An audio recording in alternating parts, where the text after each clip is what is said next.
Hey everybody, this is William with Bushido Gamer. Game with passion and game with honor. Okay, so I got a new game for you today. This is from from Awaken Realms and Rebel. It's a game by Adam, and I'm not even going to try to say it. Anyway, the game is called Nemesis from Awaken Realms. Okay, this game is cool. It's really cool, but it is a hectic as hell game. I'm gonna tell you right now. So we're gonna get into the game in a minute. Game came out, I believe it came out last year, 2018. It had a successful Kickstarter run. They had some issues, but it did come out. This is actually on loan from one of my friends. Let me borrow the game so I can try it out for a few times. We played it last weekend. This game was crazy. It was fun, but it's also pretty intense. All right. So for this game, we're going to get into the setup. Okay, so starting with the setup of this game. Here goes one thing. The game has two sides of the board.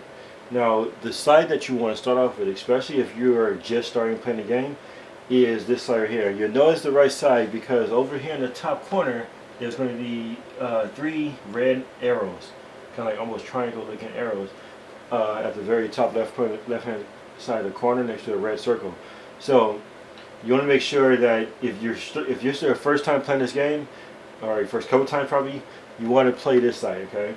Now this side, you play this side until you really get a good use of the game. Then later on, you want to play yourself a little campaign mode or anything like that. Then you play this side of the board. Now this side of the board is a bit more difficult. It's a bit more dangerous, and you're less likely to survive on this side of the board. Some of the differences on this side of the board is that there are rooms that have multiple corridors that lead into that same room, whereas the other one, it was basically one corridor goes in, one corridor goes out. This one, there might be 3 or 4 different corridors that might go into that specific room. So if one has a locked door, then there's another one that can go into it. Another thing that's a little bit different on this side of the board is what is called the technical corridor. The technical corridor on the other side, there's only one technical corridor that connects to the whole entire board. But on this side, the technical corridor, there's a red and a blue, and they're not linked. They're separate. So a noise marker put in red does not affect blue, right? But also, if you go through a blue technical corridor, which is highlighted by the number, then you can only go to another area that has a blue corridor that's represented to the number that you went into. Okay, so that is that's some of the major differences on those two. Now, for the purpose of the demo, all right, for the demo and the review, we're going to go ahead and do the basic board, which is going to be on the opposite side. Okay? So, on this board, this is what we're going to be setting up.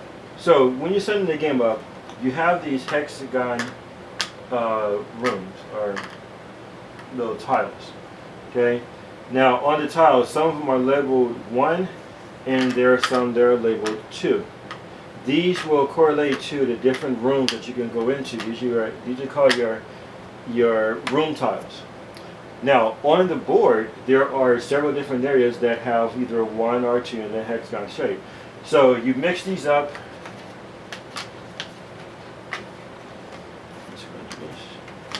Okay.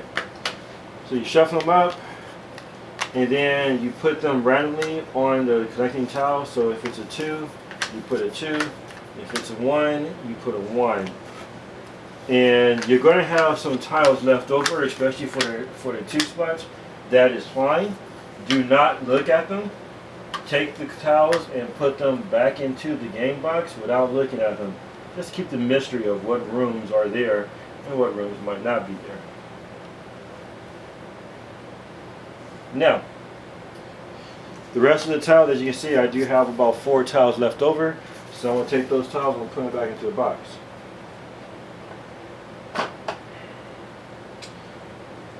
The next thing is going to be the exploration tiles, or exploration token, I should say. So there are enough tokens to match the number of rooms that there are on the board, and you'll probably have you'll have a couple of tokens left over that you're not that you don't see or that you don't use. So these are little tiny hexadecimal token or hexadecimal little hex tokens you have. On one side has a question mark, and the other side will have a number and a symbol. Okay, now there are a couple of symbols. There's a fire, there's a claw one that's for danger, there's a mechanical one, there's a door, there's one with slime, and there's one with an X. Those are the different symbols that you can have. Now each one has a number. So let's go and look at the first one here. I'm going to go through them real quick. So the first one here, this is your fire one. When you uncover this one, then you're going to actually put a fire marker inside the room that this tile is on. Okay? When you have the one with the X, this X means that you don't have to roll a noise check, and I'm going to get into that in a second. The one with the gear, that means you have a malfunction in that room. If there's a malfunction in the room, you cannot use the action for that room. So that's your noise one. You have one right here that is the door. So the door tile, if you do this one, then it allows you to close the door in the corridor that you left, that you came through, or that you was connected to that room that you went through. Then the last one, actually never, not the last one. The next one is your slime.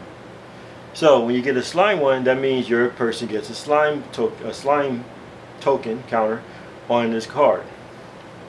And that can come into effect because if you are slime, then anytime you do a noise roll and it comes with the X, it actually counts as a danger instead. And then the last one, the one with the claws, that is your danger marker. With that one, if there is a intruder, which would be the alien, I think you can use alien, so intruder, in a neighboring room, then it comes to the room that you're in.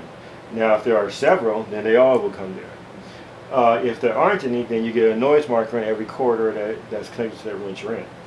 Okay.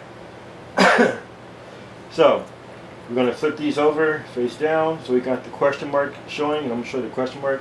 So on one side of it, it has a question mark right there. You want to make sure that that's the side that's showing. You don't want to know what's under these because, you know, it just makes it better, obviously. You want to keep a little mystery there. Alright, so we're going to go ahead and put these in the middle of each one of the room tiles. And you will have some left over, which is fine.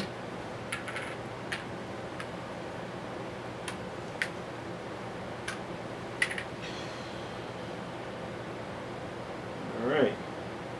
Okay, so as you know, I have about 4 left over. That's cool. I'm going to go ahead and take these and I'm going to put them back into a box. Now, the next thing is, let's see what we're going to do is we're going to go ahead and choose objectives. And I'm choosing objectives before I choose the players. The reason why is because there are some characters that are capable of more easily doing some objectives. So in my eyes, I think that can lead to an unfair advantage for that the player character. So I think it's better to just keep them as random as possible. So I'm just separating these cards out right quick so I can get the ones I want. Alright, so objective cards. Now, on the objectives, you have 2 different types of objectives. And now this is, mind you, this is if we're playing, you're playing like 3, 4, 5 people playing, and you're not doing co-op. I'll explain that in a minute.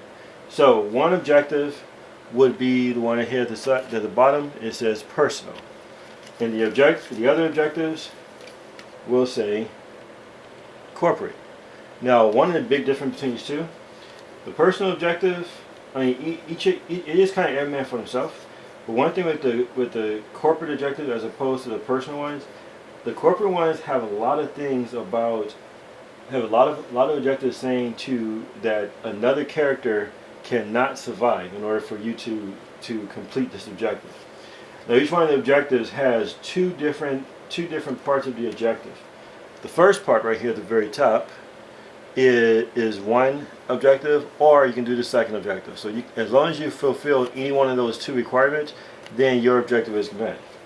Now the second thing we want to look at up here at the top, it has a number. Like it says 2 plus, 3 plus, 4 plus, 5.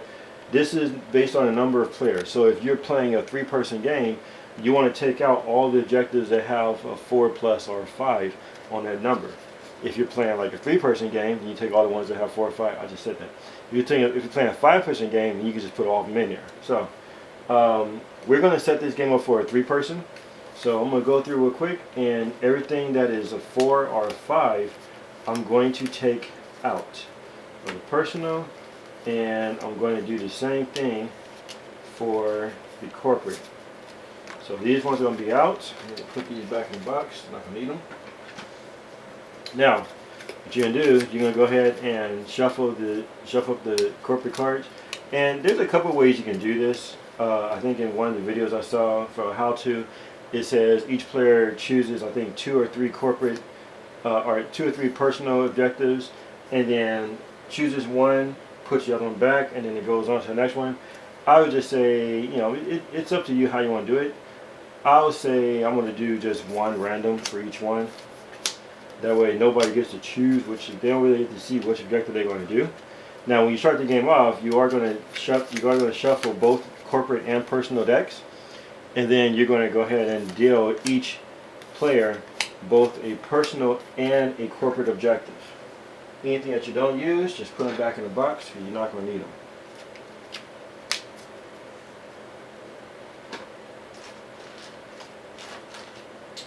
Okay. So now that we have our objectives set for each player, now we're going to look and see who's going to be what player. So to do this one,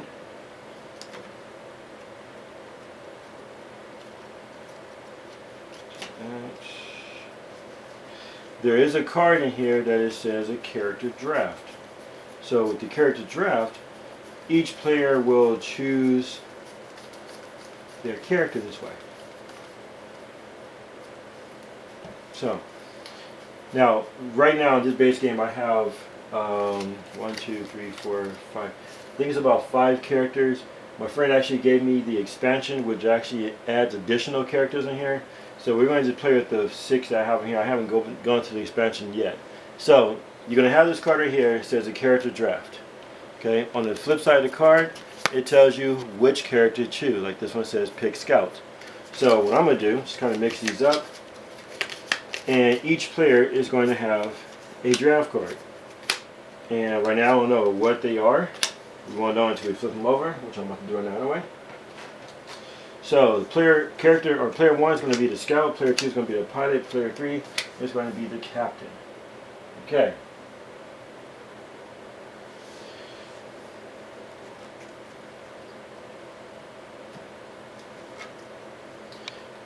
I'm just going to set these over here on the side. These are events. These are contamination cards. And then this is the intruder deck, which I'm not going to put out. Okay, now, so now that we know which character is going to be, or which player is going to be which, we're going to go ahead and look for the 10 action cards for that character. So for example, we have a pilot, and if you look at there, first of all, the color is green, and down the bottom, it'll tell you pilot. So you know which card deck is supposed to go to. So this is my pilot. Let's look for my captain. Okay, here goes the scout, so I'll get his, or hers, I should say, I guess. And soldier, captain. Okay. So we get my captain, and there we go. Okay, so they all have their starting deck. The rest of the decks, and some of the other decks I have, we have scientist, we have a bounty hunter, there's a soldier. There's also a psychologist, and there's also a mechanic, and some others too like that. But we're not going to use those right now. Okay. The next thing that we're going to give each one is going to be their starting equipment, which would be a gun that they use, and 2 quest items. So this is, each one is also just like the other ones, are kind of labeled, so you know exactly where they belong to because it says mechanic or whatever on the bottom. So these are the mechanic ones, which I don't have actually. Oh, here we go, pilot. So I'm going to pilot ones, and there's three of these. There's one starting equipment, which is typically a gun, and then two other equipments that are quest items. The quest items are items that they can gather during the game. All they have to do is they have to perform a specific task or whatever in order to get that item. And it says on the item what it is too, what the task is. All right, so I got the weapons. Okay, now let's continue with our character setup here. The last thing we need for our character, actually, next to last thing, not the last thing we need. The next thing we need for our characters is their board. So here's my character board for that one, character board for the captain, and I need the character board for the pilot. So that's the character board. The rest of the boards I don't need. I'm going to keep out the intruder board because I'm going to explain how we use that one as well too. Okay. Now that we already know what character each player is going to play, we no longer need these character draft cards anymore. These are not needed. Okay, so I'm going to take these and we'll put those back into the deck. Alright, the last thing we're going to need. We don't need 5 and 4. These right here are your help cards. It has right here, you are player 1, player 2, player 3. So we're just going to do like this, mix them up. And this is now player 3, this one's player 1, and this one's player 2. With that, we're also going to get these little handy item holders. This is player 1, and if you look at them on the back of it, it actually says what player number it goes to. So this is player 1, this one is player 3, and this one is player 2. Yeah, here goes player 2. So these are going to be used to hold the player's items. Now, you have an infinite number of items that you can hold on you, but you're going to have 2 items active, one in your left hand, one in your right hand, which are typically usually heavy items and stuff. Okay, now,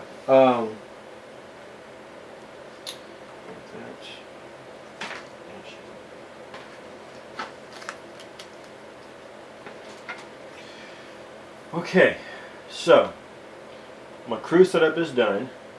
And what I'm going to do is I'm just going to set these aside right now.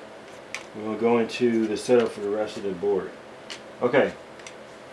So, first the board setup. So we got the board set up right here with the different rooms, the different exploration tiles, and there's a few other things we got to put on the board. First of all, you have these clear little circles, like kind of marble looking things. You're going to take 2 of these, and you're going to put one on the green number 15. This is your time tracker. We're going to get into what that is. And then the other one we're going to put on B. That's going to be your coordinates. That's where the default coordinates are set up for the ship. Okay? I'm going to explain that one too. The next one is over here we have our engines. So there are 3 different engine rooms, and they are labeled as such. Well, not really labeled as such, but you have your 1, 2, and 3 engines.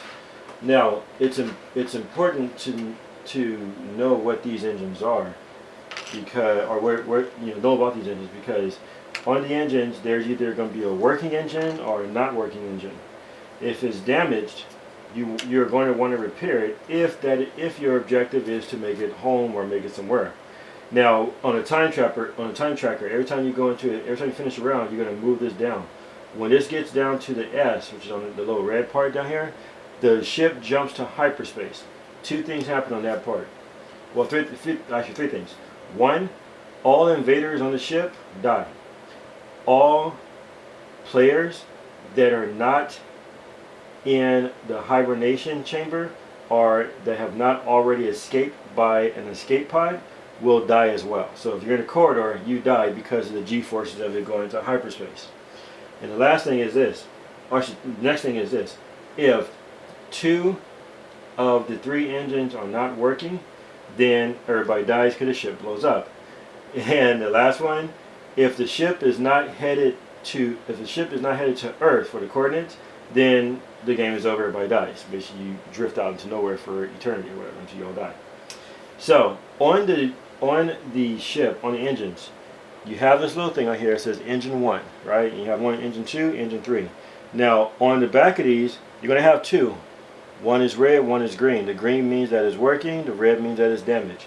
You don't know what the engine status is, so you're going to shuffle these up, and you're going to place them face down on the board. During the game, oops, there you go.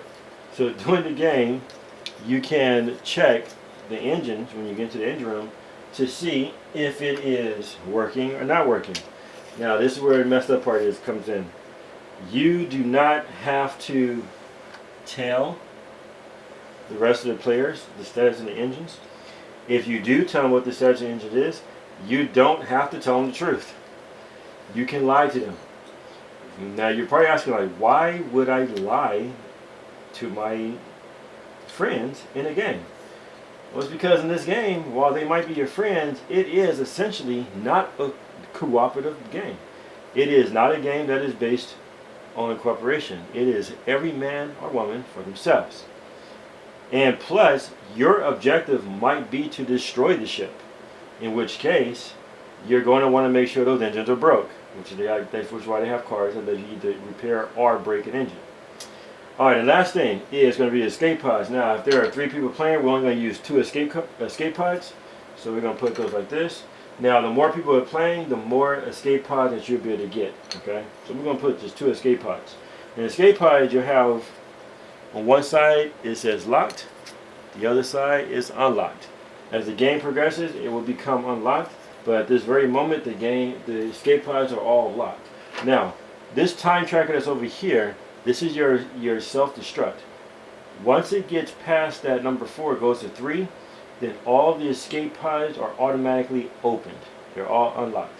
Another way to unlock them, you can unlock them through some of the room tiles, cards, but also you can unlock them if the first player that dies, then all of the escape pods get unlocked. So, if somebody dies, or you help them die, then it gets unlocked. Now, just in case you're curious, no, you cannot directly kill a fellow player, but you can aid in their destruction. That's fun, right? Alright, let me see. So, okay, we got 2 more things to set up on the room, and then, or on the game board, and then the game board itself is done. Let me see where that is. Okay, so the first one to set up is this little button, this little tile right here. So this right here is a corpse. When you start the game off, you're gonna know, you guys come out of hypersleep, and you notice that the corpse of one of your fellow crew is lying dead on the floor in the room with the hypersleep chamber, or hibernation chamber. And alarms are buzzing or going off and stuff. You're like, what the hell's going on? The other thing we got to set up.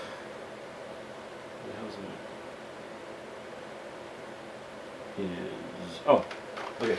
The other thing to set up is the coordinates. So the coordinates, let me go and get the deck ready here. There we go. So the coordinates, there's a bunch of coordinates. Now each one of the coordinates is going to have 4 areas: Earth, Mars, Venus, and deep space, and each one has a letter. Now remember, I put the marker on B, right? So I don't know which one of these coordinates is which, because we're going to go ahead and shuffle them up, and we're going to take that coordinate that we choose, and we're going to put it face down the board over here where the lowest symbol matches. Now if you get into the cockpit, you can use an action to check what the coordinates are. Once again, you do not have to tell your fellow players what the coordinates are. You don't have to even tell them if the coordinates are going to Earth if they ask. You actually don't have to say crap. You can just look like, okay, and then let it go. Remember, this is not a cooperative game. There is a little level of cooperation that can be achieved in this game, but there's also a much higher level of stabbing people in the back that can be achieved in this game as well too. Okay, so with that, everything for the actual board, aside from putting the players on the board, is set up and ready to go. Okay, Now you'll notice that I haven't put some cards on the side, and there are a couple of different cards that you're gonna look at. I'm gonna get into those in a minute. I'm gonna finish up the crew setup. The last thing we gotta do in the crew setup is find their characters. Okay, so nice thing on here is that on the board, on the character board, it does have a little picture of what the character looks like, which is good because it does kind of help you figure out which character you should be looking for. Let me see. So this one is the Scout. All right, so here goes the Scout. Here goes the Pilot, and then here goes the Captain. Okay, so we have our characters, and then we have these little colored rings. Now, the colored rings, they're different colors in the rings, which all relate to one of the players or one of the characters' board. So, for example, for the Scout, her color is purple. So you take the purple ring. Okay. So this is my Scout. Got some purple ring, and we're going to put her right here in the board on the hibernation chamber. The Pilot is green. So we're going to take her, put her color ring on there, and she's on the board. And the last one, he is kind of, yeah, I guess he's blue. So we put him on the blue, put his ring on. There we go. Now he's on the board. Okay. So the characters are on the board. And let me go ahead and set up. Let's see.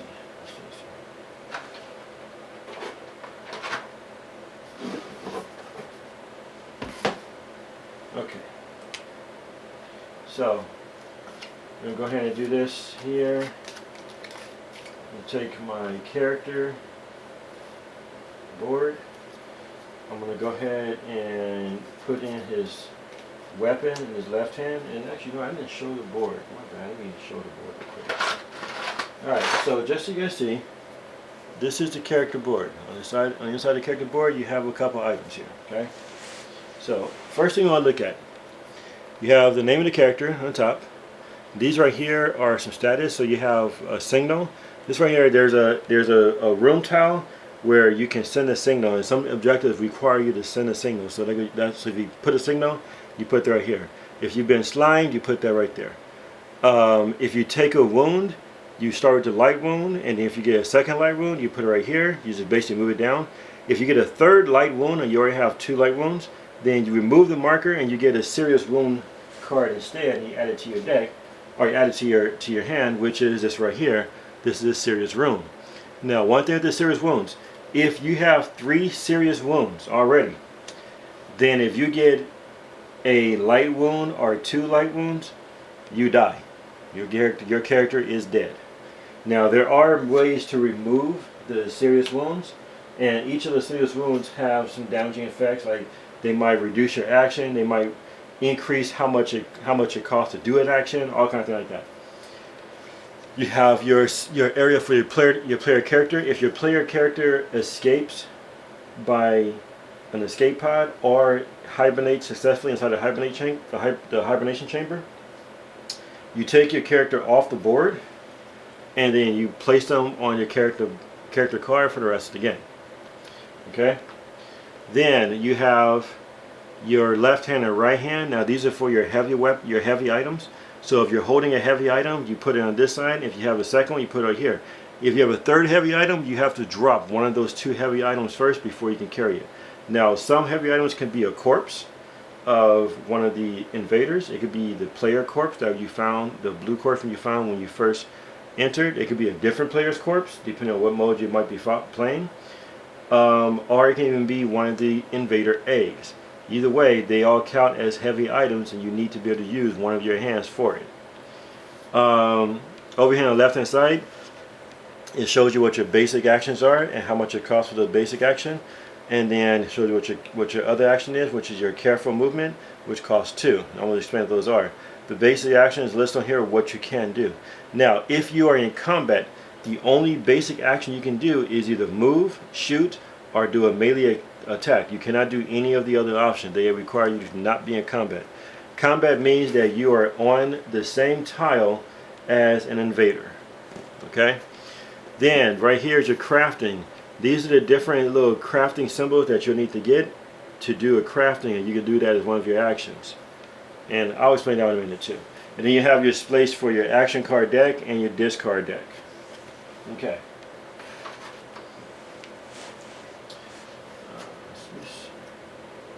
So.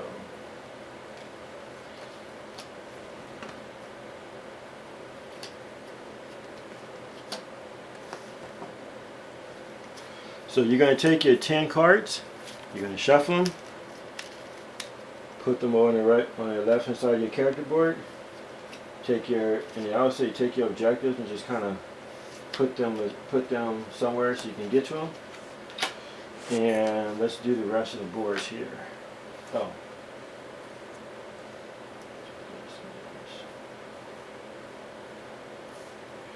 Okay.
Okay, now my character boards have been all set up.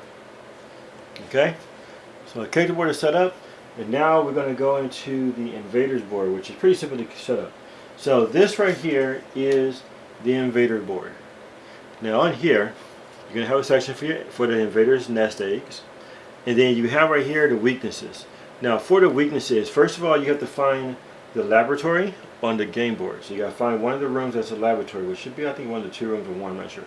Once you find that laboratory room, then when you're in that room, you can do you can do the room's action, and you can investigate one of these. But you have to be carrying one of these items with you when you go and investigate.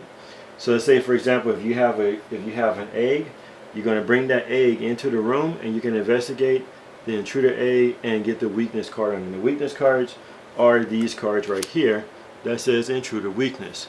You flip it over, it actually tells you a weakness for the intruders, which can help you in the game to defeat the intruders a little bit easier.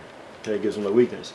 On the left hand side, it has an intruder symbol, the larva, creeper, adult breeder, and the almighty queen herself. So that way, when you draw one of these tiles, you know where it's supposed to go to.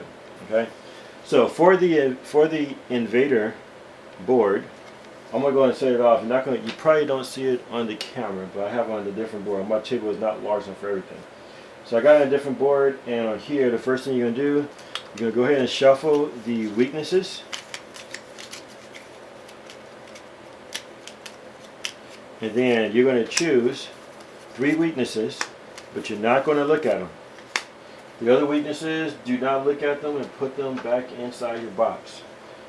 And then these 3 weaknesses, you're going to go ahead and assign them to the 3 slots for the character board. So I have my character corpse, my intruder egg, and the intruder corpse weaknesses areas. Then you're also going to grab your egg tokens. So these right here are the intruder eggs. Same thing on both sides. Okay. So you're going to take 5 of these, 1, 2, 3, 4, and 5. And you're going to place them on that section I showed you on the character board, on the intruder board. Alright? The rest of the eggs, because you will have some eggs left over, you're just going to stack them next to the intruder board, because you may have times where you will be adding another character egg, or another invader egg to the nest. Okay, now next one here for the intruder board. Not particularly for the intruder board, but you're going to use it. You basically put them next to the intruder board. You have these two tokens. One of them, this right here, is an intruder corpse. So if you kill an adult or higher intruder, it leaves behind a corpse on the ground. If you kill a larva or a creeper, it doesn't really leave anything behind. And I might be wrong on the creeper. I'll double check on that one. Alright, so you put those, just stack those next to the invader board. And then you have your player corpse as well too. So your player corpse is going to be this the red one right here, and whenever a player dies, then they leave behind a corpse. And there's a way that, like, if you're playing the co-op version, you can actually take a character's corpse to the surgery room or emergency room or something like that, and revive them, and you get a chance to bring them back into play so you don't lose them. Alright, next for the is the invader bag, or excuse me, the intruder bag. Okay, so for the intruder bag, you have these other tokens. I'm going to show you what these are. Separate them real quick.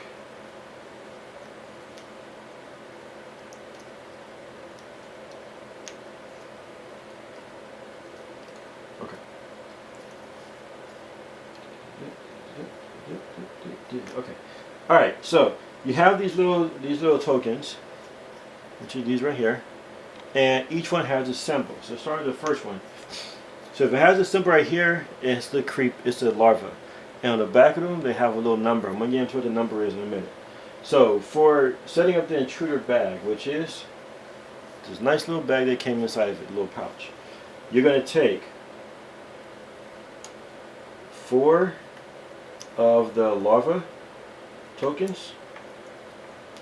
So I got 2, 3,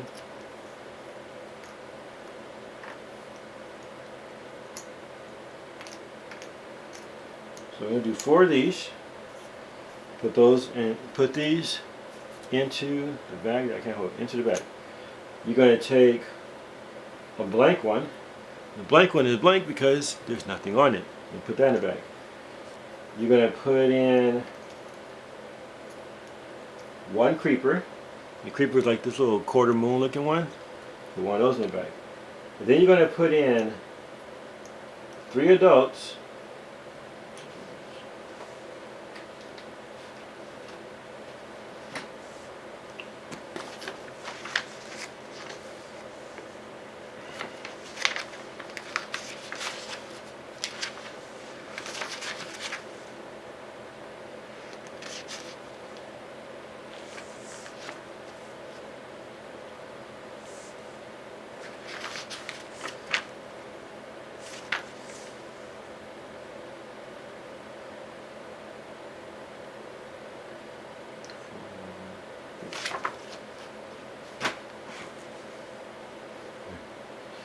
Alright, then the next one you have is the adult one, which is the little S one here.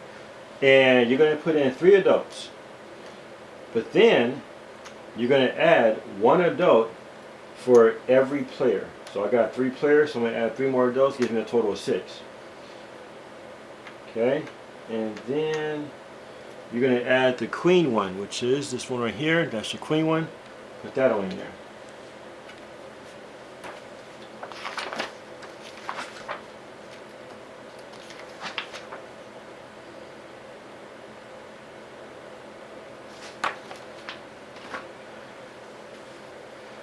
Okay, now the rest of them, you're not going to put them back in the box because there are going to be times where you will need to add an additional invader.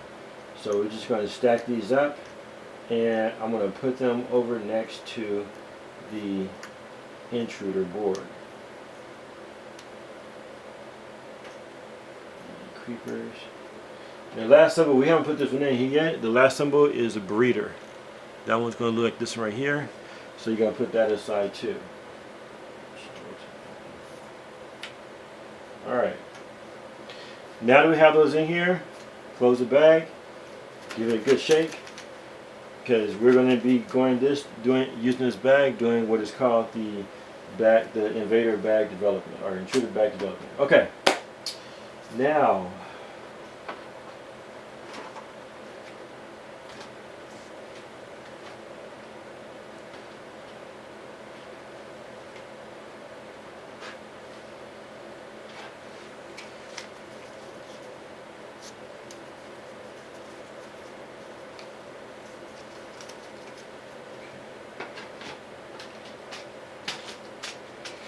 all right, now there's one more thing that we got, and we're gonna use the actual standee.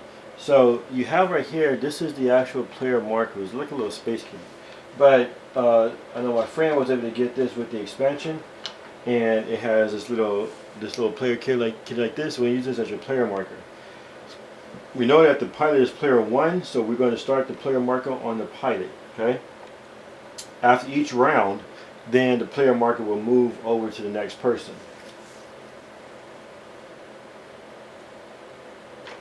And let's go ahead and grab the last bit of item that we need, which is our dice. Okay. Right now, the game is set up and we are ready to play. Okay. So, the way that Nemesis, the game works out like this. Each player has 2 actions. So I'm going to go through the first couple ones. So this is my player 1, the pilot. I already shuffled her deck. I'm going to draw 5 cards. The rest of them become the rest of her deck. And she has the 5 cards. Now, one of the things you want to look at, I don't think I have it here. If on a card it has that little symbol with the little X in it, that means that it cannot be done during combat. If it has the symbol in it with no X, that means it can only be done during combat. And then the last one, if it doesn't have any symbol at all, it can be done during combat or out of combat. It doesn't matter. Okay, so everything you do on here requires an action. And then some things will require a roll of the dice. A lot of things require a roll of the dice. So, say for example, if I'm in a hibernation chamber, I see, oh crap, we got a guy here down. The alarms are blazing. We need to go and investigate the ship. I know what my objectives are. Right now I'm not going to look at them just for the sake of the video for the moment. But we know our objectives. We haven't chosen which one of the 2 objectives we're going to do, because once the first encounter happens and an invader is now, or intruder is now on the board, then each player has to choose which one of their objectives that they want to keep, and then they secretly discard the other one, and then that's the objective that they have for the rest of the game.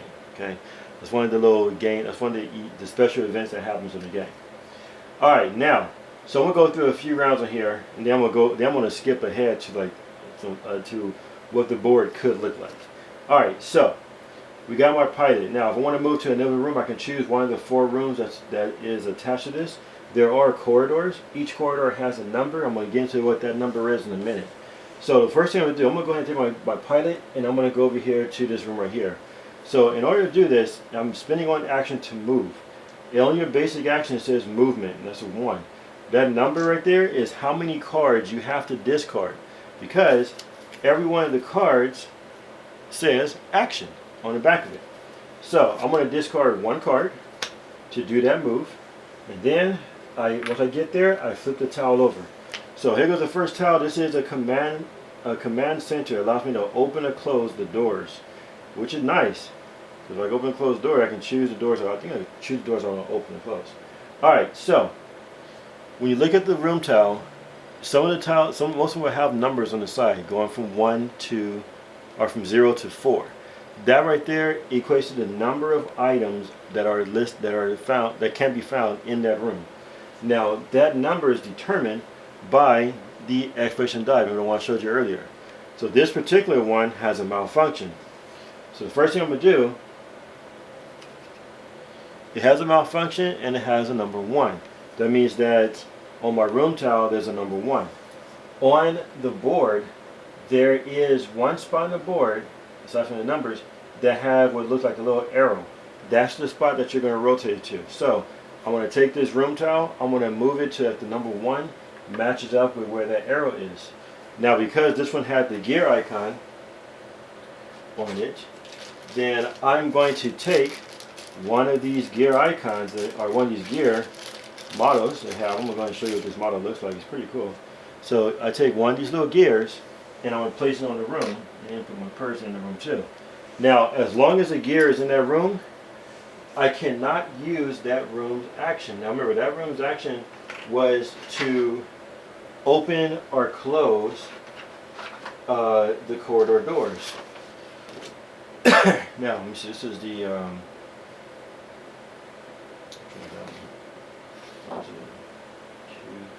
commencer.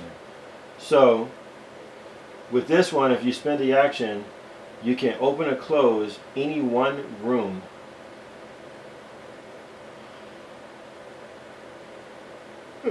So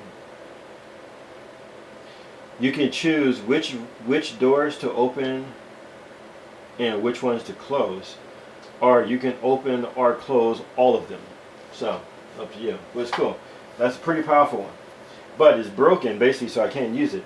Now that I moved to the room, the next thing I got to do before I can do any other action is I need to roll one of these D10s, which is a noise die.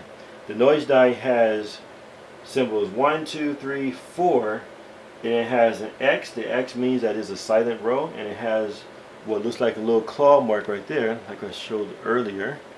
That means it's a danger. So I'm gonna go ahead and do this. I roll it. It's an X. Because it's an X, I was able to move into this room silently, so there's no noise marker that was made or anything. Okay. Now,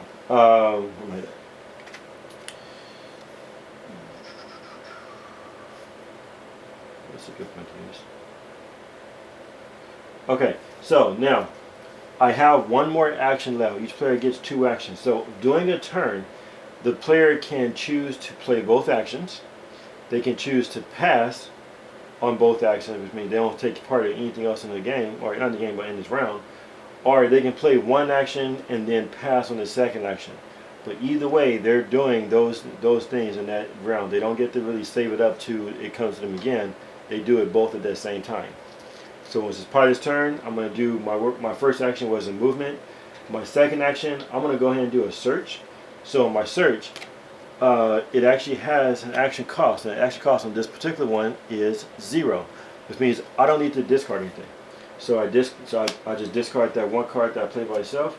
And what it does, it allows me, it reduces the item counter by 1, which means I'm going to rotate this now until that 0 is there, which means there's no more items left inside this room. Then I want to draw 2 cards of the same color as the room that I was in. Now if you remember looking at it, it had a red. It was a red room, and it had a little symbol that was red over here. That's where these little item cards over here come into play. This red one right here, this is the one I'm looking at. So I'm going to draw 2 of them. I get to choose one that I want to keep, and then the other one gets discarded. So in this case, I'm going to keep the energy charge, because it has a craft symbol in it, which if I get the other one, will allow me to get a taser. And then the last card, I'm going to go ahead and discard it. So I'm just going to put this right here and discard. Okay? Now, that was my 2 actions. Her turn is done. Now it goes to the next person's turn. The next person is the captain. We'll draw his 5 cards.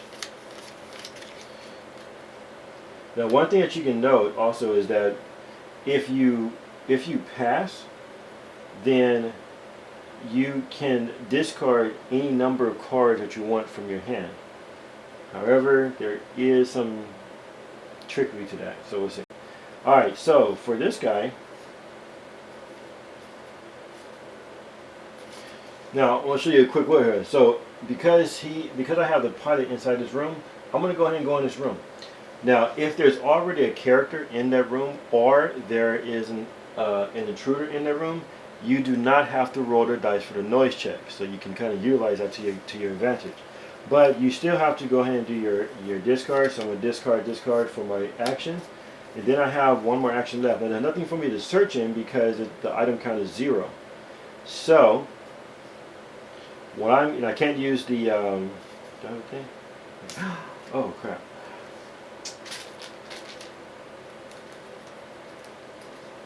Okay.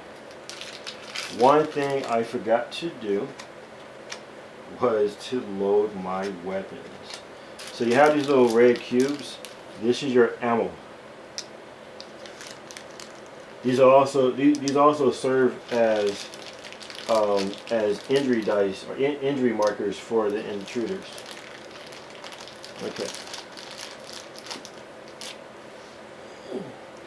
So you always start off with a full amount of ammo that your card can use, and it tells you how much ammo it has. If you pick up another weapon, it always comes with 1 ammo. Okay, keep that in mind. All right, sorry, I messed that part up. Okay, anyway, so now going back, I did my movement, and there's no reason for me to search because the room count is 0. So all I'm going to do now is I am going to, I'm going to go to another room. So I'm going to go ahead and go over to this one right here. So I flip over the room tile, and this one is the evacuation section B. Allows you to enter an escape pod. So that's an important one to have. And the marker says it has a closed door. So when you have a closed door, you're going to go ahead and grab the little door and a little standee figurine for it, or a little standee for it. And you're going to take that door and you're going to close off. You're going to put that door to close the door in the corridor that you came from.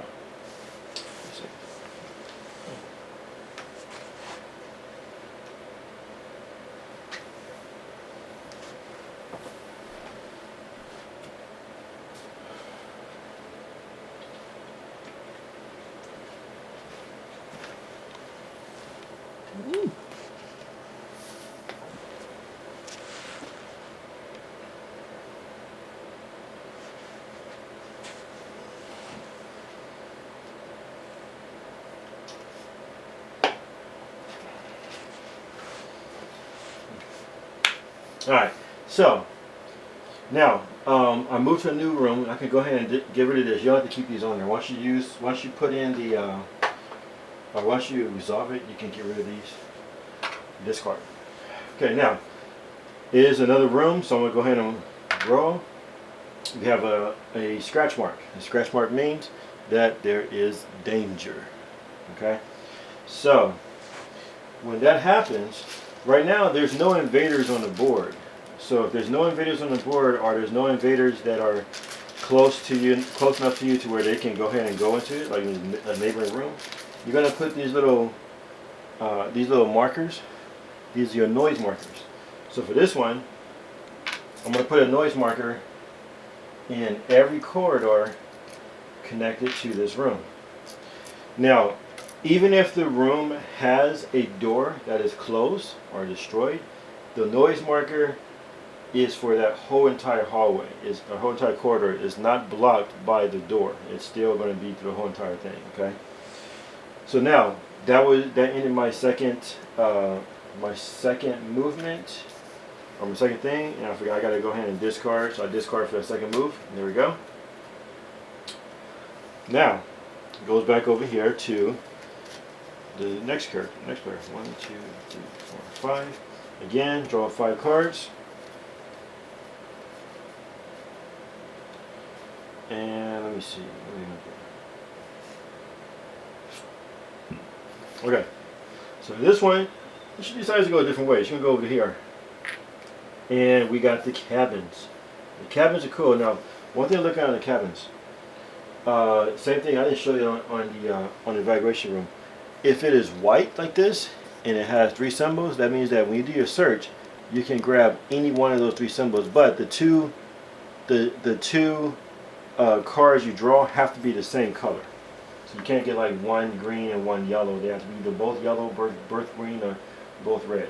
And then this one has a malfunction marker in it, and item count is 2. So I find my little arrow, put that right there. There we go. Oh, look at that.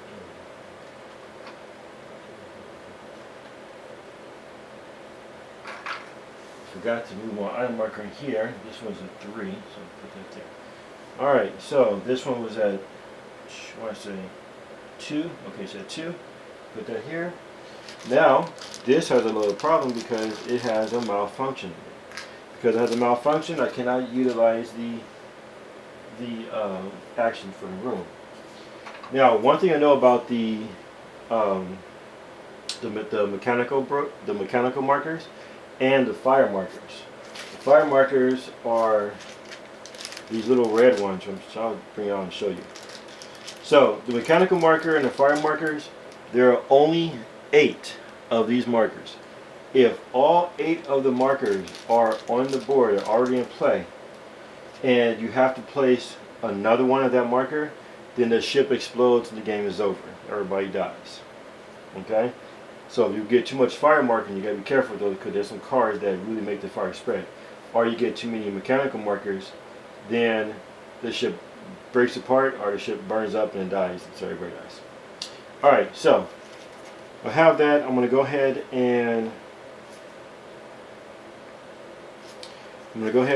discard my card for the movement.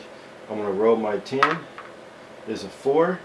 So because it's a 4, that means that I put the noise marker in corridor 4 because that's when it's connected to it. Okay. Now, even if the room has a mechanical marker on it or a fire marker, and you can't use the room effect, you can still search the room. But in this case, I'm not going to search. I'm actually going to do some more exploring. So I'm going to come over here, and I'm going to open up the engine control room. That is a cool room. Allows me to check the status of the engine, and it has an X on it, so it's a silent movement. So I don't have to worry about making any noise. Okay, but I'm going to go ahead and discard my card. There we go. Now, that was my 2 actions. And now we go back to the player 1. Player 1 marker, he's going to go ahead and pass. Or this one's going to pass because he already did his 2 actions. This one's going to pass because he did his 2 actions. This one's going to pass because he did his 2 actions. Everybody's passed. So now we go into the event stage. Now, at this point, if there are any intruders in the same room as a player, then you do the intruder attack, which is this deck right here for the intruder attack. Okay. If there are none, then you skip that one. You go to drawing the event. Actually, before you draw the event, you see if there's any intruders that are in a room where there's fire. If they are in a room if there's fire, then they take 1 injury. Okay. Then you run the event. All right. So on the event, there's a few things to look at. The first thing, you want to look at these symbols at the top. If there are any of those symbol invaders on the board, then you look at the number. That number correlates to the room number. So let's say, for example, that there was an adult in this room right here. Oh yeah, they got figurines. There's some nice figurines. I'm going to show you these. So let's say there's an adult in this room right here, and I did the event, and there was a 3. Then it moves along corridor 3 to the next room. So they actually get the move. So the more enemies on the board, the more movements that they'll be making around the board as they go through the ship. Now, if at any time one of the intruders enters a technical corridor, you remove that intruder figurine from the board, and you add that token for that intruder into the intruder bag. The second thing we're looking at is the effect at the bottom. So this one here says discard 1 egg from the intruder board. Any character in the nest room whose player have no action cards left are infested by larvae. If no player was infested, then put a lava token into the intruder bag. So I'm going to remove 1 egg, and I'm going to take the larva token, and I'm adding it into the bag. Okay, So you got another R in there. Afterwards, you can go ahead and this effect has been resolved. So you can go ahead and discard that.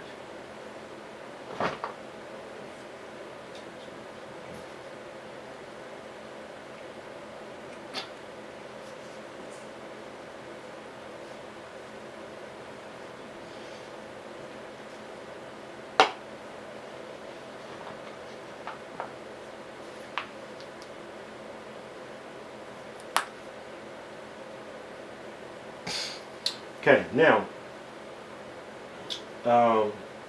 the other thing we're going to do is we're going to move the time tracker down 1. Okay. All right. Next thing is go ahead and move the player marker to the next player and restart the round again. Now I'm going to fast forward a little bit. I'm going to advance a little bit, and I'm going to show you what this board could look like later on. Now we have a board. Let's just say that this is kind of later in the game. Now we have a game set up here where it's later in the game and a lot of crap has happened. Okay.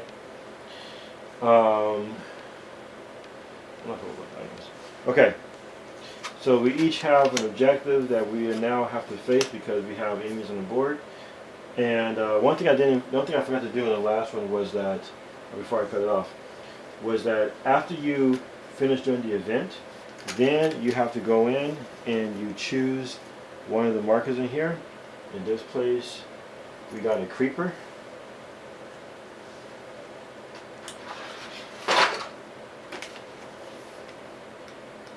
Then we're going to put a creeper into the room that they're in. Remove the creeper token from the bag, and we add a breeder token into the bag. And let's say this is our second breeder token. You notice that I have more noise markers placed around the board. Okay. I'm going to add on here that we have a door or two that on the board that have been destroyed. So if a door is destroyed, what you're going to do is you're going to take that door marker and you're going to put it down like this. This means that the door has been destroyed and is no longer there. If the door has been opened, you simply remove the door from the board because it's essentially saying that all the doors are already open to begin with. And this one's a closed door. Okay, now let's play it from this point here so you can kind of see some of the danger that's going to be involved in this one. So in this one here, first of all I'm going to do is I'm going to go ahead, I'm going to do this. 1, 2, 3, you're always going to draw back up to 5 cards. So I'm going to draw my 5 cards in here. And this is my scout, who is my purple right now, who is right now in combat with a creeper. So his objective is saying that player 2 cannot survive, or he has to be the only one to survive. He chose a corporate one right there. So we'll see what happens with that one. Okay, so the first thing I do, now since I'm in combat, I cannot search anything. I could try to move. If I try to escape out of this room, I have to go and do an intruder attack first. If I survive that attack, then I'm able to escape. More likely I might escape with some injury, I might not. We'll see what happens. So just for the heck of it, I see that queen is really close by. So what I'm going to do is I'm going to spin an action to,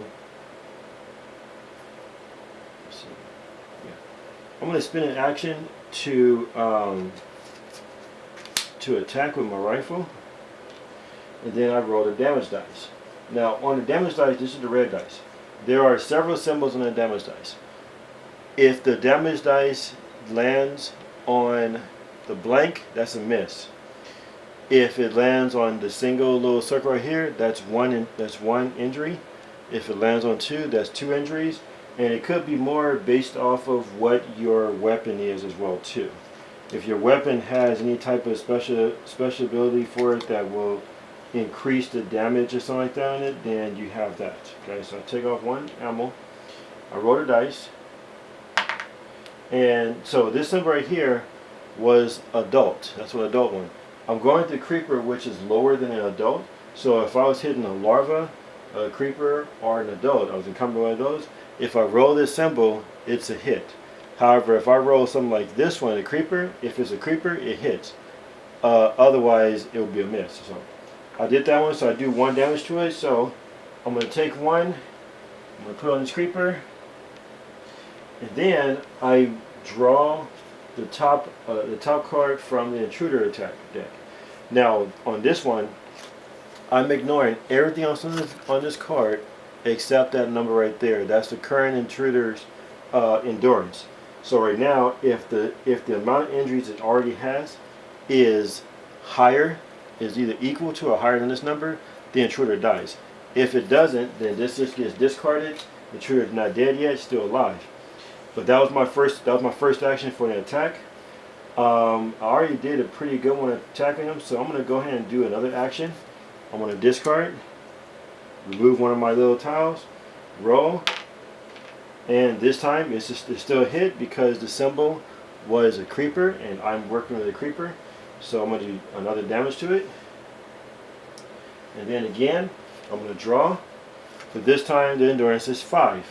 So, because after every successful attack, you're going to draw that card. So, this time it's not dead, and I've used up both my actions.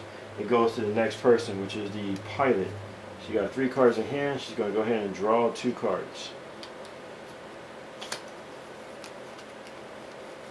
The pilot is in combat with an adult right here. So, I'm going to use my shotgun. Use up 1 of the ammos, and I'm going to attack. Okay, cool. So in this one, I got 2 of the little circles, which means it does 2 injuries. But my shotgun also has a thing that says every time you deal at least 1 injury, deal 1 additional injury. So in this case, I'm actually doing a total of 3 injuries. So I got 3 injuries on this one. I draw my intruder attack. It has a 4, so it's still alive. Then I'm going to go ahead and I'm going to try to hit it again. Use up my last one. Roll. I got 2 attacks. That's another 3, so it gives us 6. Let's go ahead and see. And okay, so this one, this time, it has a arrow. That arrow means that it escapes combat. So when you have that one, when you draw and you're doing an attack, then you draw an event card. In the event card, you're going to ignore everything else except that number right there, that 2. That's where it's going to go. So it goes here. It actually goes into the technical corridor, which means it gets removed from the board, and we add another adult token into the bag. And we'll go ahead and take these off of here. Okay, and then go ahead and discard this one. And that, I believe, was my 2 actions. So she is done, and that room is now clear. Now, going to the next person's action.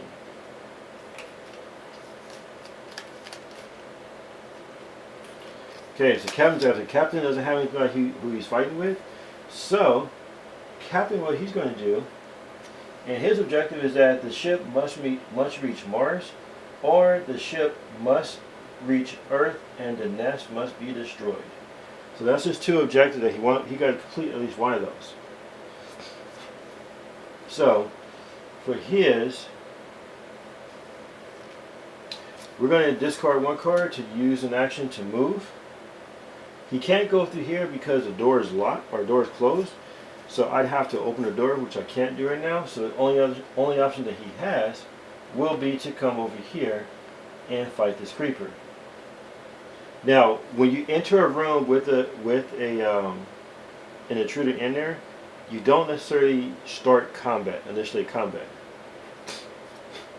But if you leave, then you have to go combat. Now, I moved to the room. I already discarded my card. I need to go ahead and note and roll for noise. Actually, since there's an intruder in there, I don't need to roll, so that's cool. And then what I'm going to do is I'm going to go ahead and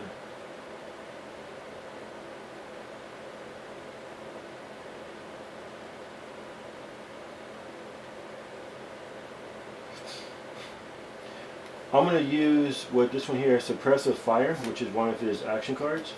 I'm going to go ahead and discard that one. Actually, I have to be, well, I'm in combat, yeah. So I'm going to discard this one. and it allows me to discard one of my ammo, and then I get to move myself and one other chosen character within my room. So I don't have anybody in this room, but I'm going to use it. I'm going to go into the technical corridor. Now this technical corridor has number 2 and 3. On all the other ones, wherever is a 3 or a 2 at, I can go into any one of those rooms. So in this case, since I want to try to get to the engine room, I want to bring him over here. Now because there's another character inside that room, I do not have to roll for noise. The other thing with that suppressive fire, it made it to where I can move the room without initiating an attack by the intruder. So I avoided the attack from that creeper. So those are my 2 actions, and it's going to come back over here. So I'm going to go ahead and do an event now. So now we got people on the board. So we're going to see what happens with this event. The first thing is our scout, who is also the turn player, is in combat with a creeper. So the first thing we're going to do, we're going to go ahead and draw a intruder attack. Now in this case, when you're resolving this attack, you want to look at the symbols down here, because if any of those symbols match the creature that you're attacking, then the attack goes through. If not, then it doesn't. So in this case, it says the character gets 1 slime marker and 1 contaminated action card. So the contaminated cards are action cards just like the one we have in the deck, but the only difference is that these action cards have a little coded area on the other side. Now there's a little decoder. Remember like the old decoders in like cereal boxes? They got a little decoder right here that basically removes some of this stuff. And what happens is, you're not going to be able to see it on the screen, but what happens is when you put this in here, it removes it so you can see the lettering. And if any of those lines say infected, then that person is infected and they get a larva. This could mean them losing the game in the end of the game too. So I'm going to get a contamination card. I'm going to put that into his discards, and it gets a slime marker. He already had a slime marker, so that part's ignored. So I go ahead and discard that one. Then if there's anybody else in combat, I do theirs. There's nobody else in combat. So the next one, if there's any of the intruders that are in a room that's on fire, they get a fire damage, but none of them are, so that's fine. And then the next one here is I get the event card. So with the event cards, regeneration, each intruder on the board heals 2 injuries, which means the 2 injuries that he had is gone, and anybody else who is injured at this point, that injury, they remove 2 injuries there too. And then this is where we're going to look at the top part of the card. So this symbol is a breeder and it's a queen, and it says a number 1, which means the breeder and the queen, this is the queen, this is the breeder, they can each move down corridor 1. So here goes corridor 1 for the breeder, and corridor 1 for the queen puts her right here with 2 of our people. Oh, they're going to have a hard time. Okay, and then we go ahead and discard that. Then the last thing, the turn player goes through the bag, the intruder bag, mixes it up, and we have an adult token. So now remember I said that there's a number on the back of these 2, right? Okay. Right now the turn player has 3 cards in hand. We have an adult, so we're going to put this adult in there with the scout. But also, you flip this over, it has a number. So that number right there, if you have less than that number of cards in your hand, then the intruder that appears in the room with you gets a surprise attack. Now, I got the adult token. There's a few things that happen here too. If you draw the adult token, all players roll a noise check unless they are in combat. So right now, these 2 guys are in combat. He's in combat. So nobody's going to roll a noise check on this one. But this one does get a surprise attack. So the surprise attack, you draw the invader card, or the intruder card. This card, it looks like the queen, the breeder, and the adult can do this. It's a claw attack. And it says the character suffers 2 light wounds and gets 1 contamination card. So it is on a purple because it's his card. He gets a contamination card. And also he suffers 2 light wounds. He already has 2 light wounds, so I'm going to remove those light wounds, and I'm going to replace that with a severe injury. This particular one says the character has only 1 hand slot for heavy items and objects. If they have 2 heavy items or objects, they must instantly drop down to 1. And right now it means he has his weapon. So if I pick up anything else, he has no weapon, which kind of sucks. Okay, so this goes away. And then the marker comes down here. So with the time marker, once it gets down to number 8, then the hibernation pods are now available to be used. Okay, they can be used now. I want to do a motion here, so we're going to go ahead and do this. I'm just going to do something real quick on here. I'm going to do a movement. Alright, so demolition. He's going to go ahead and move. Actually, wait, he can't move. Yeah, he's going to move. He's going to try to get out of here and move to another room.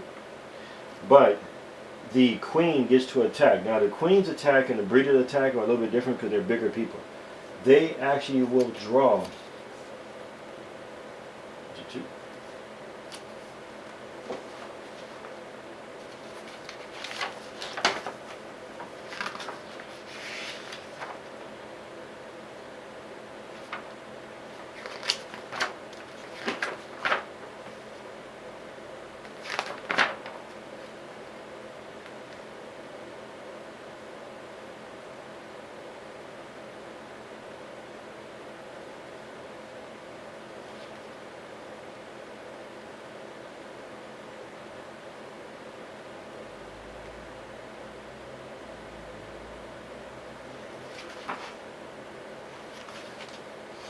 Okay, so the queen and the breeder are a little bit bigger, so they have a little bit different action, but this is only if you're attacking them. But if it's attacking you, you just draw that 1 intruder attack. And this one, it has, this one here says bite. If the character has 2 serious wounds, they die. Now this is my green character. She doesn't have any wounds, so she does get 1 serious wound. This would have killed her if she already had 2. Alright, that goes away. We don't throw our thing on top. But she survives, so she's able to go to the next room. And this one right here, for her second action, she's going to go ahead and use this action called Knowledge of the Ship, which will allow her to close the door behind her.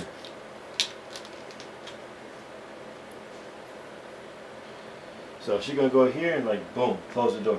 Now a invader can, or intruder can't go through the door, but if they're going to go to a movement through a door, they have to first destroy the door so they don't get to move that turn, they're going to move the next one, so it gives you a little bit of a little leeway. This is her second action, she doesn't have anything else to do. And then they're going to go over to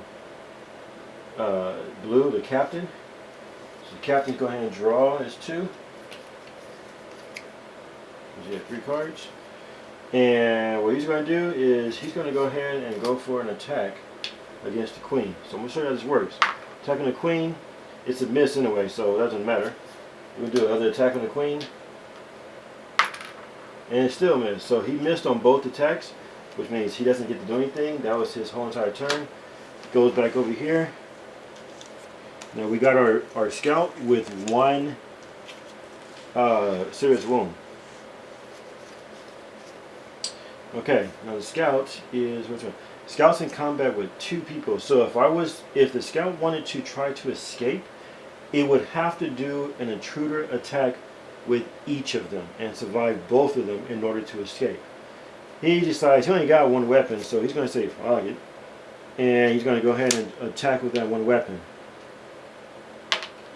And it's 2 hits.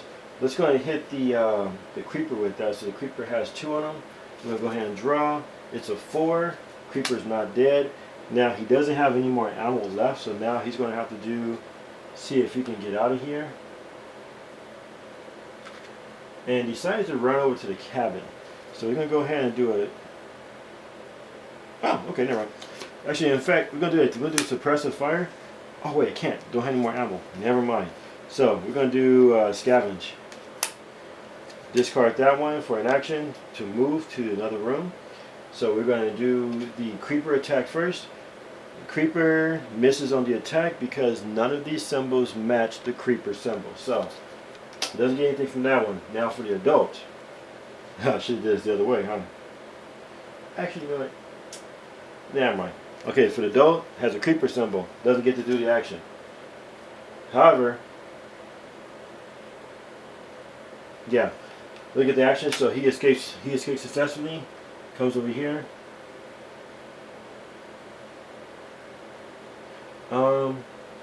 Let's do this. I'm gonna bring it over here just because I want to do a noise roll, and we're just gonna say that there are already spots in all of them. So I'm gonna show you what happens if you do a noise roll. Let's move on element X. Okay, so if you do noise roll and you put a noise marker in a place that already has a noise marker, then what you have to do is you remove all of the noise markers from all the corridors that are surrounding that room that you're in.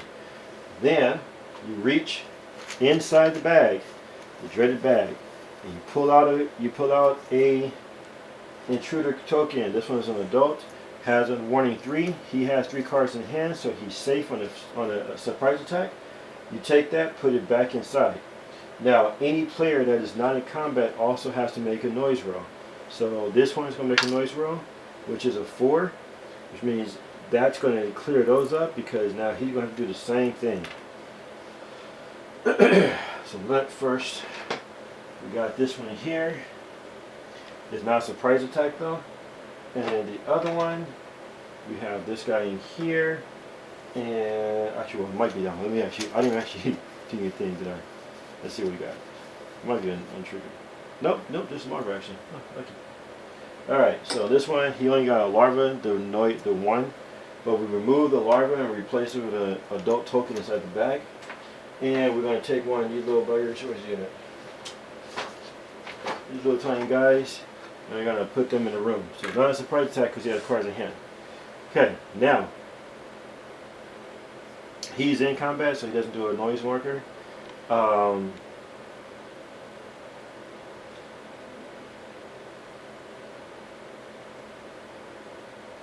Okay, so that was his first attack, our first movement. So now he doesn't have any weapons left. Actually, no, he knows 2 because you try to attack first. So he's out of turns, goes back over here. Now we got 2 people, actually 3 people in attack. So the player turn is the pilot. Now because we have a larva that's in there, we do not draw another card for the larva. Instead, remove it off the board and you put it on the player character's card. That means now there's a larva on that player character. Now there are some invader cards that will kill the player if they have a larva attached to them. So that's there. Next one, he's in combat. Well, blue's here, so he's in combat with the queen. So the queen's going to go ahead and do an attack. Claw attack. Suffers 2 light wounds. He already has 1. He suffers a second one and a third one. The third one gives him a serious wound. And he gets a contamination card, adds that to his discard, which will later on he'll draw into his deck. And then after that, that turn is over. Nobody else is in combat. There's nobody on fire. Actually, that person is on fire. So here's another thing. And I didn't catch this on the last one. If a character ends their turn on a room that's on fire, then they get a light wound. For doing the fire step of the invader's turn, if they are on a place that has fire, then they get an injury as well too. Okay. Then we're going to go to our event. So our event will move creepers and adults. So place a noise marker in every corridor connected to a room containing a character with a slime marker.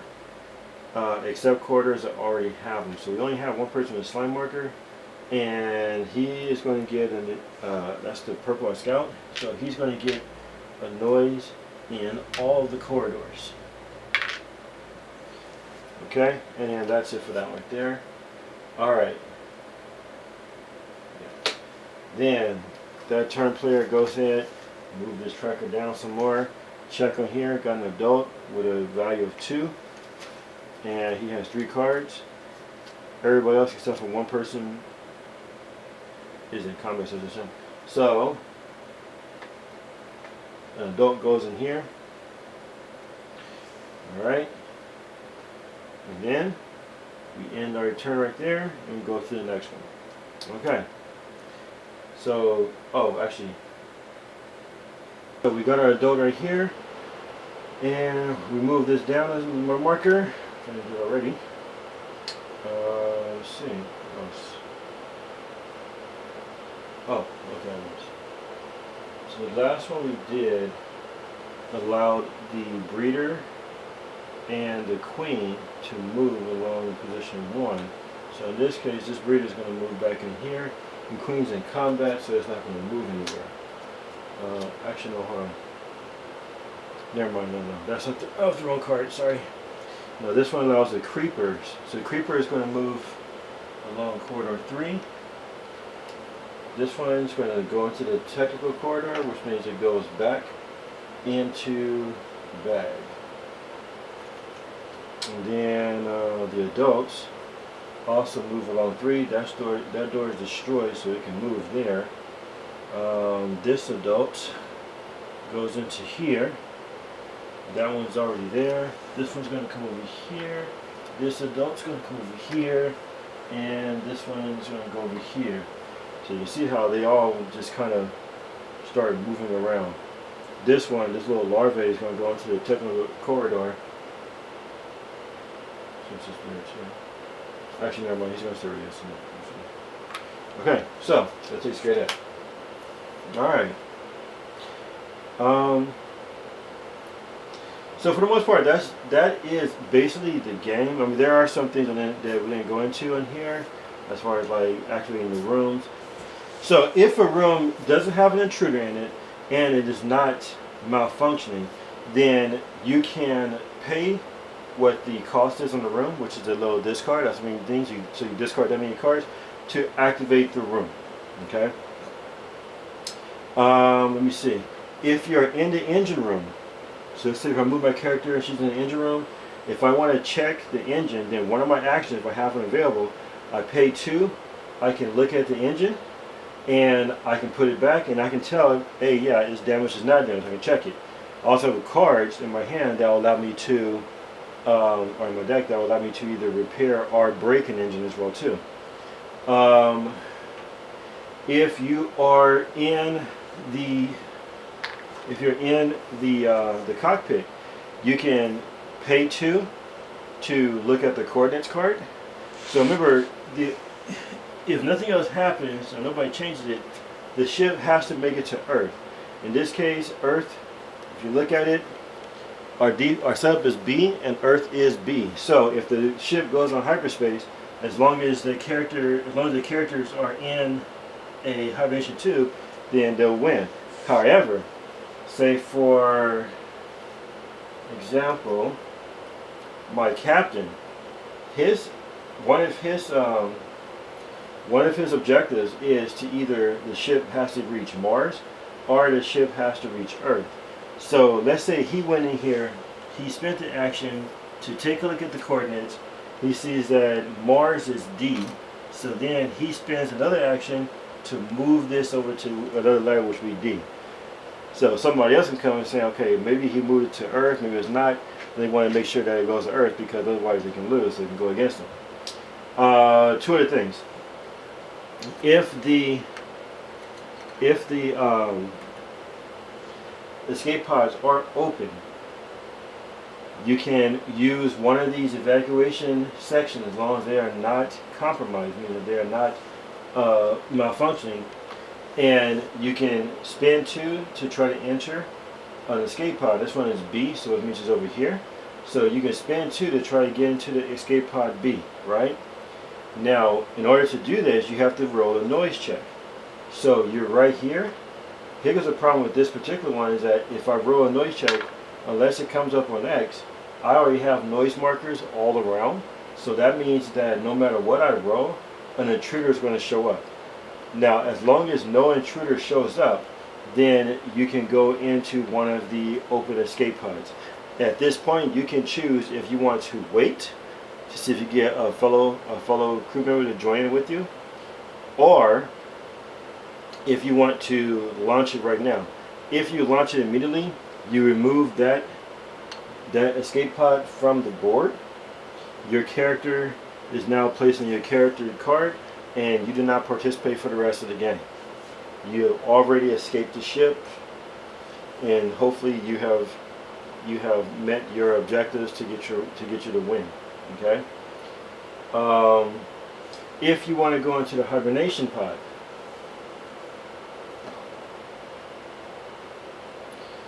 you roll the noise roll again, and as long as no intruder shows up, then you are hibernating, which means you can go ahead and remove your character from the board. You put it on the space, and you are now hibernation. You are good. All right. Now, two things is happening. If you enter hibernation, then nobody can change the location anymore, and two, nobody can start the self-destruct sequence. Okay.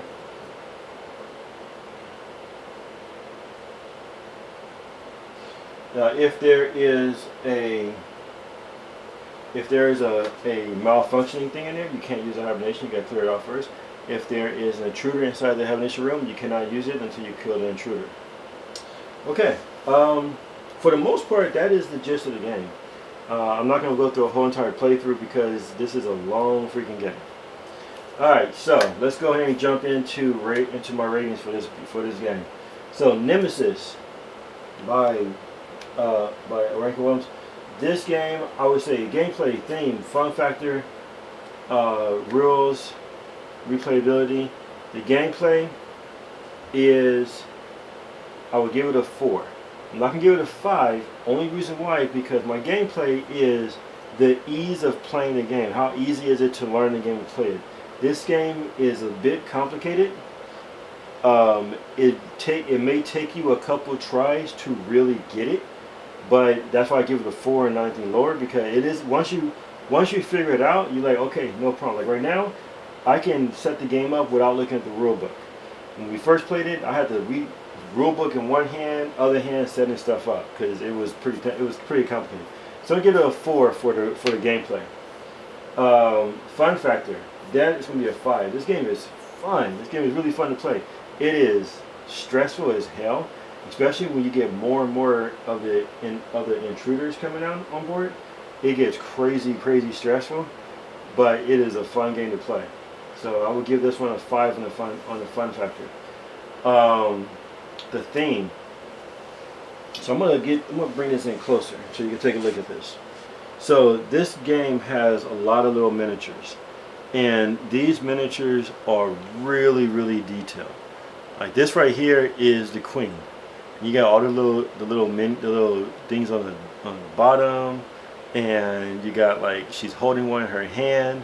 I mean, these miniatures on here are ridiculous. All of them are. They look amazing. So on the theme here, it really is nice. I'm gonna give it a 5 on the theme. The layout on the cards makes it very easy to read. The boards are pretty easy to read. The text is easy to read in the card. Even the small cards, the text is really easy to read. There's nothing really small. Now some people might have some, if they already have some vision problems, they may have to squint a little bit, but it's not too much text, not too little text, not too small text. So it was a pretty good layout. I like the layout on the cards, I like the layout on the game board and everything. It is really cool. So I would give it a 5 on the theme. Replay value. Now this game has I think it has a very high replay. One of the biggest things on the replay on this one is the randomization. You never know, for one, you never know which one of the room tiles that you're gonna flip over, and which one of the exploration tokens you're gonna be on top of that room tile, because it's all random. You roll that dice, and you get you roll that dice, and you get the claw. Then any adults in any neighboring room are going to run to you. So imagine, if you would, we have our captain right here. He rolls the dice for his noise. He gets the claw. These 3 adults now run into that room because he made enough noise to get their attention. So he has 3 adults that he has to battle now. That is some stressful crap. The other side thing is that there's 2 other gameplays in this one. One of them is called the intruder player cards. So the first player to die can, if you guys decide to, can become an intruder. If they become the intruder, then during the event stage, you're no longer doing the back development. You have a player who removes all the tokens on the board, but now he's the intruder. And each turn, he grabs 3 cards. He chooses one of them to play. Now, if you look at these cards, I'm going to bring it up close so you can see it. It's like 1, 2. There are 3 different things that he can do in this card. He can either move, attack, or do a special effect. So if you look at this, you got the move of a 4. So he could choose one of his invaders and move them down corridor 4. The second one lets him draw an invader attack card and use one of them. The second one, or the last one, allows him to do a planning. You have to draw 3 event cards, choose one of them to resolve. So you get 3 event cards, and you can choose which of the worst ones that you want to resolve, which then can also move everybody and cause a lot of mayhem. So the intruder player, and I like how the book says it. It says, well, you've already died, so you're not going to be able to finish your objective. So why should they be able to finish theirs? So that's pretty cool. Another thing is, this game, it is not necessarily a co-op game, because every man is essentially for themselves and have their own objectives.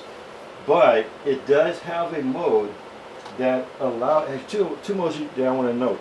One of them is solo. So yes, if you want to, you can play this game on your own as a solo player. And they have a deck.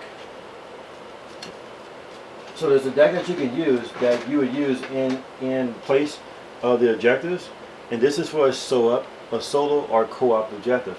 If you do a solo, you do these missions on here solo. If you do a co-op, this is your objective. If you do a co-op one, then you guys are using these together as your objective. So let's say that one of them says to send a signal and the ship must have been destroyed. That means the whole entire group of you are playing are all working to destroy the ship and send a signal. If any one person sends a signal, then it means everybody sent the signal. So because that's the co-op version of it. Okay, and so for the replay value, there's a lot of fun ways to do this. And once you get bored with this board, you can flip it around and use the other one. And then of course you got the expansion too. So the replay, I'm gonna give it a 5 on the replay because it's a lot to it you can do. All right, the last one, the rules. The dreaded rule rating, which is always low. Alright, this rule book is nothing to sneeze at. This is a 28 page. You heard me. 28 pages is this rule book. And it's a good rule book, but if you get the game, you just like, yeah, okay, I'll figure it out. Trust me, you're gonna get lost. This is a rule book. When my friend bought this game, and when he let me borrow this game, I actually sat down on the couch with the 100 plan and sitting there and I read page by page of this rule book. So I read page by page of this rule book in order to make sure that I fully understood the rules. Even after that, I still had to kind of go about to a few of them just to make sure I remember what it was supposed to be. So the rules, I'm not going to give it a low score because of how intricate these rules are, and it does explain a lot, pretty much everything in the game you need to know. There's nothing to leave for like chance. So I'm going to give it a 4.5 on the rules because it's a big rule. But nice thing also, there's this little video that it shows right here, nemesisbg.com/learn. There's a YouTube video that allows you, that has a guy who plays the game, or not play the game, but he gives you like a playthrough, not a playthrough, kind of like a how to play type of game, and I used that first, and then I read the rule book, and together that really helped out a lot, because he answered a lot of questions that I had inside the rule book too. Alright, so this is Nemesis. It is a pretty cool game. It's from Awaken Realms. They actually have another game, I think Ethereal or something like that just finished Kickstarter not that long ago. It had a successful run. So I am going to try to get that game myself. It costs like $100 there. Again, it's a European thing, so it's a little bit more. But I'm going to try to get that game if I get a chance to. Until then, this is Nemesis. It is a fun game to play. I don't have, this is not my copy, this is my friend's copy. So I probably won't do a demo of this one at any of the conventions coming up, unless he lets me borrow the copy, but I don't want to do that. I'm going to go try to get my own copy of it, and reach it out to Indie Game Alliance. I think they'll like this game a lot too, and run some demos for it. So I'm going to talk to, I'll talk to Adam here and see if I can get a hold of the creator, see if he'll be interested in letting us do some demos. If not, whatever. But anyway, it's a fun game to play. Check it out. If you look around online, I will put his Kickstarter address to Nemesis on. Actually, I'll put his website address on here, so you can go and take a look at the website, and you can see the game from there. But I definitely recommend going and play it. And that will finish this up. So I'm gonna wrap this up. It's gonna take me a while to clean this up, so I'm gonna do that. The next game I'm going to do, that I'm going to do for review, I'm not certain yet. I still got some I got to figure out, or I want to play out some. So I'm going to check out those and see which one I'm going to do next, and I'll let you guys know. Some updates. So February 20th, I'm not sure, but President's Day weekend 2020, I will be over in LA at the LAX for Strategicon's OrcCon convention. It is a tabletop game convention, so tabletop board games, card games, LARP, adventure game, D&D type games, all kinds of stuff. They got a lot of different types of games there. I recommend that you go there. If you've never gone, treat yourself. Go there at least one time. You will be amazed by the number of games that's available there. I will be there running demos for the updated Death to Liberty, as well as my new project, which is a Battle of Souls game as a deck builder. And I'll be showing my Death to Liberty mobile, like my Death to Liberty travel size game as well too. So I will be there demoing like crazy the whole weekend. So definitely look us up. It'll be on No Limit Games for William Brevard. Until then, my good fellow honorable gamers, game with passion and game with honor, and stay true to yourself, stay true to your friends, and stay honorable. Have some fun, play some games, get your heads out of Fortnite and electronics, and actually sit down with some friends and family and get into some board games. These are some games that you will enjoy. And if you're not sure which game to play, take a look at at all my videos that I have. Take a look at Tabletop Takeovers, Unfiltered Gamer, and many other reviewers out there. There's always a game out there that you guys will be able to play. There's always a game. There's a game out there with your name on it. Put it that way. Until then, take care of my people, take care of my friends, and have fun playing some games. Goodbye.